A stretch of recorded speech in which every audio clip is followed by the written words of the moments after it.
Hi guys, welcome to Sadises of DC. In this video, we are going to see download metadata feature in Salesforce Inspector. If you are a deployer or an admin in your organization, you may need to take metadata backups periodically.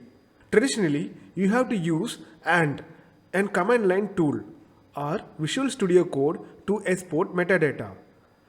These two tools are difficult for non-developers, but by using this download metadata feature, you can download metadata easily in Salesforce Inspector. Now, click download metadata. A new page will be opened. Here you can see all the list of details available in this current org. Whatever you want to export, you just choose it and click download metadata button. It will process the details and it will ask you to download the metadata in few minutes.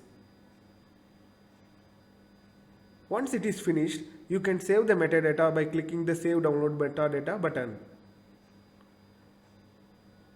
Now I will show you by opening the page.